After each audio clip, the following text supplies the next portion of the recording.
Welcome to Stay Curious, everyone. I'm your host, Mark Marquette. So glad that you joined us on this autumn day uh, of November 4th, 2025. Marty Winkle, my co-producer, is on our Streamlabs production here. First time we've been together in a week, Marty, as you left to go up and take care of some business in Long Island, New York, and I left take Friday and Monday off to take care of business in Tennessee. And I'm a bit worn and tired driving last night and seeing those red tail lights of all those cars in front of me roaring down Interstate 95, and but a good trip and good to get away. And I also saw some fall foliage. Was going to share a picture of what I'll do that maybe tomorrow. But we've got a potpourri of astronaut birthdays. Going to talk a little bit about Halloween and who's orbiting Earth. So glad that you joined us today. I missed the fellowship with you all for a couple days. But we've got such a warehouse of programs, over 1,000 on YouTube, for your viewing pleasure anytime. So thank you, Marty, for you did Maynette Smith and Mikey Haddad talking about their uh, jobs in the payload bay of the shuttle on Friday, and Monday was Kevin Hostrasser, who did his wonderful engineer, and he does these 3D models of F1 engines. He talked about the SSME engine yesterday. We're gonna get him in here to talk about the F1 engine. So hope you all enjoyed those repeat programs, and we're going to be giving you more of them to give Marty and myself a break and me to focus more on some of my duties as the director of this wonderful institution. Our nonprofit, the U.S. Space Walk of Fame Foundation, is under a membership drive right now, and we'll be talking about that later in the week. So glad that you're all with us. Thank you, Mr. Chris Callie, for sharing your autumn view outside on your property up there. Let me get Marty. I'm not bringing up my pictures here, man. So maybe there we are. You just don't see it because There we are. Beautiful maple leaves there up in Connecticut, where our partner of the American Space Museum, Chris Callie, is. And Chris, thank you for all that you do, particularly helping us mold Shuttle Fest into an amazing event in just its 5th year coming up in June. So let's kick it off. Who is still not used to daylight savings? Well, it's just 2 days into it. I did enjoy that 25-hour day because I got an extra hour to do some things up in Tennessee that I need to do. But getting dark at 5:30, 6 o'clock, I think there's only one group of people that like that, Marty, and that's astronomers, okay? Because we can go out and observe our starry wonders up there, our celestial treasures, and still get to bed at a reasonable time. Whereas the summertime, when it don't get dark till 10 o'clock, and you want to see something in the night sky, you're going to lose some sleep, let's face it. So we're going to try and incorporate on Stay Curious a kind of a new way to talk about stargazing in your backyard. So I'm going to work hard to make a Monday, maybe Marty, just what's in the sky type of thing. And there's some beautiful things you're going to see this winter in our night sky. So daylight savings time ends. We're on Eastern Standard Time, except I think Arizona, a couple other niches of our country don't do what we did Sunday night. Turn the clock back and get a 25-hour day. So enjoy that darkness, everybody. And you up north, I know you're getting your sleeping gear on early, and you look around and you go, wow, it's only 8:30 and I'm ready for bed. So anyway, enjoy it. Get outside, see a little stargazing. We have a space memorabilia show, and really it's a space collectible show. So Marty, remind me for our February event, we're going to change it to collectible, I think is a better term. This Saturday at the Hyatt Place, if you're local, come and see us. If you can't come, tell people to show up with a bag of money and buy from 10 wonderful vendors. A huge assortment of space ornaments is going to be on a collection there. So Hyatt Place, of course, our partner in dealing with our Shuttle Fest in the past. So we're looking forward to being there Saturday.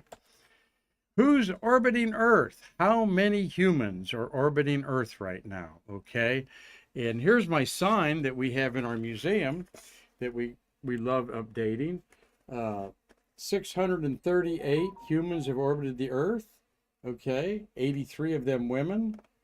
I'm about to change something on this. Okay. Stay tuned and stay curious for that. So, all right, let's kick it off with Halloween. All right. Marty, what were you Halloween? Did you dress up?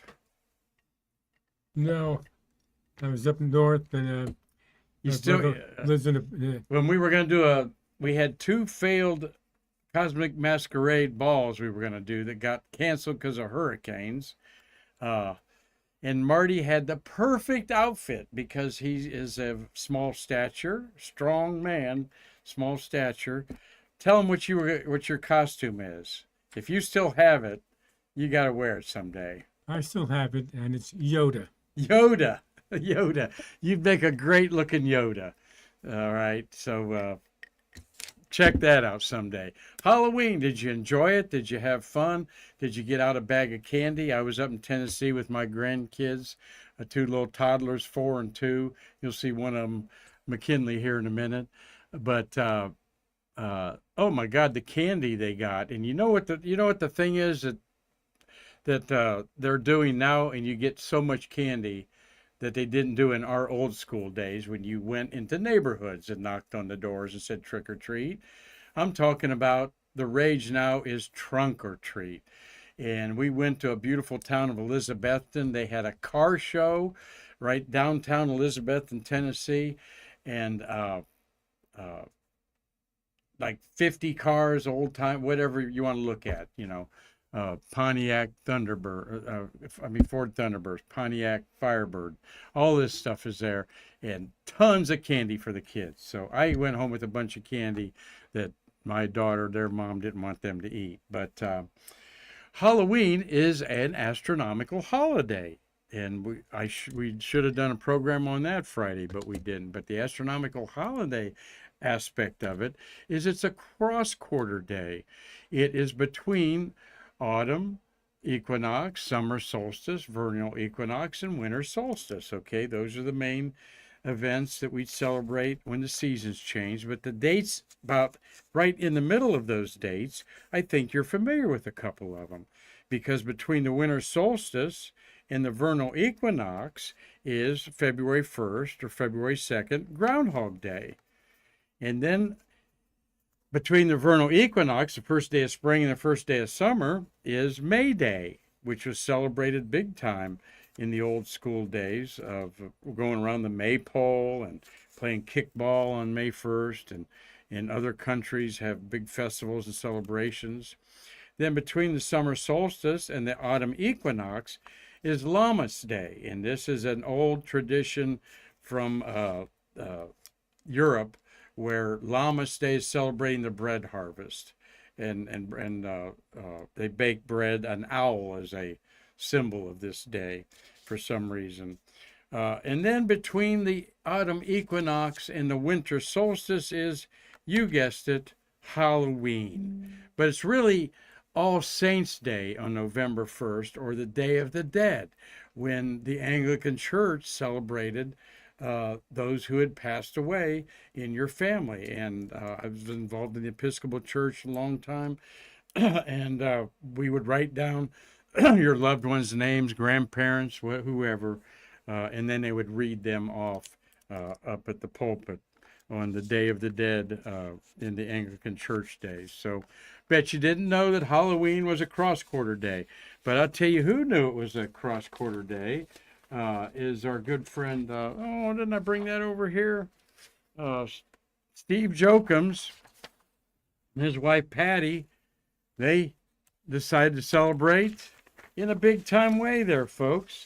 And They went to an event on Friday, and Steve Jokem's there, our sponsor with his Lake County Spaceport modeling business. Went as an astronaut there. He's a lunar orbiter, Marty. He rolled around in some dirt to get himself that it looks like in there. And his wife there, beautiful lady, she is an engineer there. Okay, so that's cool. She looks really cool there. I love that a lot there. So thank you for dressing up and sharing that with us, Steve Jokems, and your wife Patty, I believe it is. And one little blast from the past, ASM sponsor Nicole Stott, who lives over in St. Petersburg behind me. And we have her sleeping bag on display in our women's gallery. When she was on Expedition 2021, I think in 1998, 99 maybe, she fashioned this on a Halloween that she was up there from some of the stuff that's just up there. A pumpkin view there. So Nikki, we love you and all that you do for our museum and the whole space community out there. All right, happy birthday. Not one today. Yeah, there's not one today, but I wanted to catch up on November and December. Have a ton of birthdays. October, November, December, all kinds of Scorpios and Sagittarians being born. Okay, and we wanted to catch up on a couple, particularly this lady who's going to be a good friend of ours. Dr. Nancy Davis was born on November 1st, 1853 in Cocoa Beach, Florida at Patrick Air Force Base, okay? And her dad was in the Air Force, and they wrote a book together. We'll see here in just a minute. But she considers Huntsville, Alabama her hometown, and she splits her time with her husband in between there. And there she is in space on one of 3 missions, I believe. Yeah, 3 times STS-47 Endeavor with Mae Jemison in 1992, STS-60 Discovery in 1994, and STS-85 in 1997, also Discovery. And an Auburn University grad. I'll go through these real quick, but she is going, let's see another picture of her there. There she is, Jan, talking about her mission there. There she is, thumbs up in the orange suit. And yes, we change over the years in there. And I can't wait to get to know this lady because she is, her book, she's going to do a book signing for us at the February 7th collectible show. Okay, there's her first book, Airborne, about she and her dad. And then she did a follow-up book. I said an autograph session the last time she was here. And there we honor 83 women have orbited the Earth, okay? And there's her picture in a row there in our women's gallery. And Jan is going to be our featured speaker at the amazing Astronaut Memorial at Sandpoint Park in downtown Titusville on January 25th, 2026. And well, I am so excited. She was she was manager at the Marshall Flight Center for Safety and Mission Assurance, okay, to get back to space, STS-114, after the Columbia disaster. So she will have a very personal story to tell at this event. And we will be streaming it live on our channel that you're watching today on YouTube. Okay. Another happy birthday yesterday, November 2nd. Day before yesterday, November 2nd to Jeff Hoffman, born November 2nd, Brooklyn, New York. Okay, 1944, he's 81 years old. Astrophysicist, 50 days on 5 shuttle flights. This is a real sleeper type of astronaut for me, Marty. 5 shuttle flights, trained astrophysicist. Let's see, he's the first NASA Jewish astronaut, first Jewish male in space, okay. F-51D, that's with Charlie Walker, Marty, so he went through that abort on Discovery. STS-35, the Astro 1, STS-46, STS-61, Hubble Service Mission, STS-75, microgravity. there. So 50 days in space, Jeff Hoffman's, and sorry we didn't post you on Facebook, but there he is looking in his orange suit there after one of his missions, wearing a mustache back in the day. What a lot of stories that guy's got to tell. And then on November 3rd, yesterday, birthday boy was General Kevin Chilton, born in Los Angeles on November 3rd, 1954. Okay. 71st birthday for him. 3-time shuttle veteran, achieved the highest military rank of any astronaut so far, 4-star Air Force general. 29 days in space, pilot of STS-49 in 1992, and then he was a commander of 59 in 94 and 76 in 96.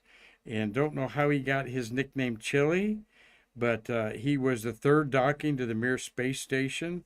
So maybe we would get him to come to Shuttle Fest one day. So happy 71st birthday on November 3rd to Chilton there, 4-star Air Force general.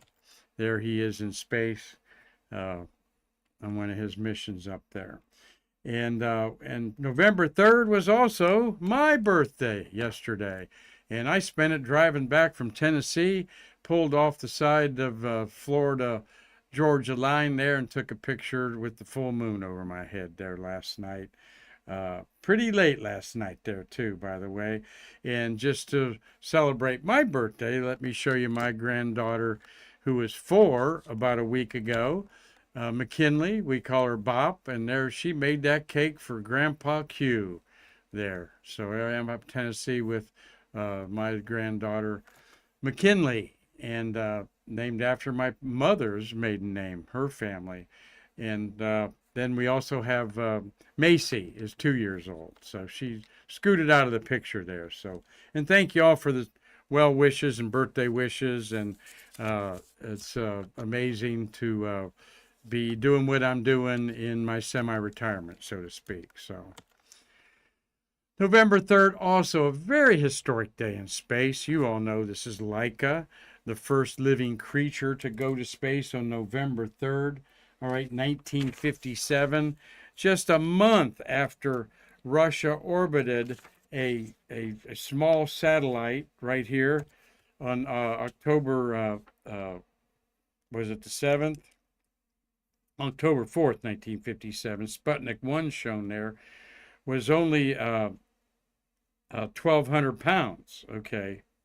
No, 185-pound beach ball sized orbited Earth, less than 200 pounds. Then a month later, they not only orbit something with a booster that's got a half a ton, 1,200-pound spacecraft, but it had a living creature in it, Laika. And of course, she was not going to come back. That was not part of the plan, unfortunately. She was found as a stray wandering the streets of Moscow. Okay, really honored greatly, and I'm glad of that. This dog sacrificed by the Russians. Then they later orbited dogs and brought them back. Strukna and Belkna come to mind. We used primates, chimpanzees, and rhesus monkeys, and they used dogs to test could a heart beat for a full day in space. Would you breathe? Stop breathing? Would something happen to the body after orbiting the Earth for a day, or half a day, or an hour even, or 90 minutes? Soviet scientists chose her because they assumed stray animals had already learned to endure conditions of extreme cold and hunger. All right. There was the layout, this little incubation chamber, so to speak, on there. They called her Little Curly, Little Bug, and Little Lemon. All right. And they finally settled on Laika, the Russian name for Barker. His translation is Barker. And according to some accounts, technicians actually renamed her due to her loud barking. They were calling her Krudyakova, or Krudyavka, which means Little Curly. After 5 months, 2,570 orbits, Sputnik 2, including Laika's remains, disintegrated in mid-April 1958. And I'll bet some of you, maybe yourself, have a dog or know someone that named a dog Laika. I do. And a lot of planetarium and astronomers have dogs named Laika. But what a legacy! Even a statue to Laika in somewhere in Moscow there. I think that's so cool to honor her in that way in there. And what was going on in 1957? This was really a kickoff to the race to the moon. This is what this was all about. Supremacy of space was looked at in the world of the 1950s and then the 60s as being the supreme country on the earth.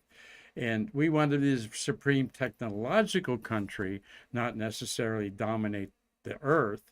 Okay. And all of the Russian early firsts were fueled by their premier, Nikita Khrushchev, who was, man, a short man. I think he's only like 5'6" and very vocal, very what we consider to be the red menace of communism, touting the first woman in space, the first animal in space first, of course. Then we had to have the first human in space, then the first woman, and so on and so forth. And it made him, there's Khrushchev calling him with a crown of the Kremlin there. He was the man of the year in 1958. All right, because of the, they named that in January. Time magazine, there's the Sputnik there, because of shocking the world with Sputnik, and then a month later putting up a living creature in November 3rd, 1957. And then we put our first thing, Explorer 1, orbiting the Earth in January 30th, 31st, 1958. But Time magazine, as Marty and I well know, and Newsweek were the two big reads. Time magazine was kind of like that, was the epitome of getting your picture on a cover as a politician or whoever. This was your influencing media of the time, you young people. Time and Newsweek, U.S. News and World Report, and they were the ones that crowned the social media darlings, if you will, at the time. And there's Nikita Khrushchev crowned. While he stuffed 3 men in a spaceship, okay, on Voskhod 1, and while they were orbiting the Earth in a Vostok spacecraft that's 6 humans, including had flown 6 times, he was dethroned. There was a coup. Brezhnev took over, and those guys came back within hours when Khrushchev was dethroned, and they shoved him off to some little resort in Dhaka or somewhere like that, and never heard from him again, and never respected him ever again. But Nikita Khrushchev, what a chapter of 1950s and 60s history, and not only in the space race, but in the Cold War, when he was instructing his military to build nuclear weapons like crazy. And of course, the Cuban Missile Crisis with President Kennedy's showdown was a big part of his deal there. So a little bit of space history there, political history, and the backdrop of the race to space that we won. Now we're in a return to the moon race with China, it seems. So what's important, though, is that we still haven't really broke the bonds of Earth. So who's orbiting Earth?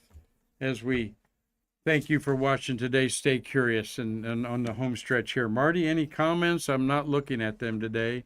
No questions, no. Who's okay? Great. You're writing down the people that are watching today. Thank you for watching. Let me put my drink around here so you see what's going on. How many people are orbiting Earth out there, Dave Stange?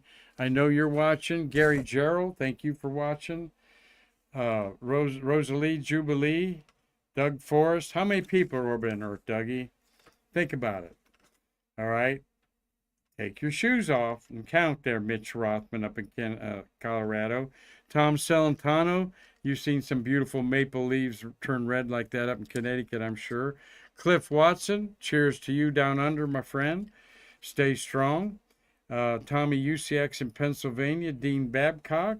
Steve Jokums, and my daughter Jessie Q's watching with McKinley and Macy. Hi, girls. Grandpa sure loves seeing you over the weekend, so be good. All right, how many are orbiting Earth? 3, 2, 1. 13. All right, 13 now. For how long? Not long. All right, we got 13 humans orbiting Earth. It had been 10 for about 3 months. Shenzhou 21 was launched October 31st. This is their 5th day in space. I didn't make any blow-ups of anybody here, except these guys. Yeah, the new guys I did. Yeah, I did. Okay, I put them all up there. We have up there Zhang Lu on his 5th day in space. No, this is his 191st day in space, okay? The guy on the left. This is his 2nd trip to Tiangong Heavenly Palace, they call it. You got Wu Fei and Zhang Hongzhang. All right, you got 2 Zhangs up there and a Wu. All right, sounds like a Dr. Zeus story there. Well, they're up there 5 days, so they're rookies, okay? They're brand new rookies, so I get to change this sign from 638. I'll take that out. Okay. And I'm going to flip this over to 0. And let's flip this over to 0, and let's make it official in our gallery here that, where's my 0? There's the 0 there. So let's put 0 in there first.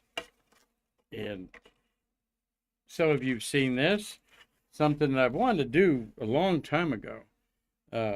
And I get to flip the 3 to a 4. All right. Now, I certainly thought by the end of 1972 in the Apollo program that we would have like 6,000 people have been to space in the last 50 years, quite frankly. Orbited Earth, my friends, orbited Earth, okay? Not Karmanauts, not suborbitals. So that's right, we have 640 humans have orbited the Earth, as the late public affairs and voice of NASA Hugh Harris used to say, 640 in all eternity, okay, have orbited the Earth. Think about that. And 83 of them women. So they did put a woman up there this time, okay? And so up there joining them is the other 2 Chinese tachionnauts, Chen Dong and Chen Zhonggu, and Wang Jiu, okay? They've been up for 195 days. Chang Dong here above my head, this is his 410th day. This is his 3rd mission. All right. I don't know if one of these guys is going to be on the moon, but China's going to the moon, and they're training him to do something up there at that space station of theirs. So we got 2 Chens and a Wang on crew of 20 of Shenzhou. 2 Chens and a Wen, 2 Changs and a Wang, and they got 2 Zhangs and a Wu. 2 Changs, 2 Wangs, a Wu, and a Wang up there. So that must be fun to listen to those conversations up there, okay? So they're about to wind it up tomorrow. They're returning to Earth tomorrow, November 5th, winding up 196 days on their space station. Now, on our space station, we have how many people? Well, we've got, let's count them here. This is the crew of MS-27. They have been in space now for 210 days. All right. And Johnny Kim, a NASA astronaut, this is his first flight, been up there 210 days. Alexei on the right, he's been up there 210 days. And then Sergey in the middle, this is his 3rd space flight, and he is 569 days in space. I wonder where the Russians are going to go in 5 years, Marty, when they say they're going to deorbit the space station. What are they going to be doing? You know, floating around in that Soyuz capsule by themselves? I don't know.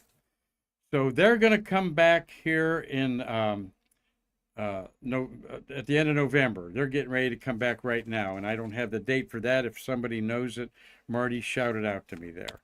but also on the space station are these four that have been up there now for 96th day for Crew 11, right? 3 months. Xena Cardman, so they got their sea legs. They're floating around. They're flying through the air like Superman.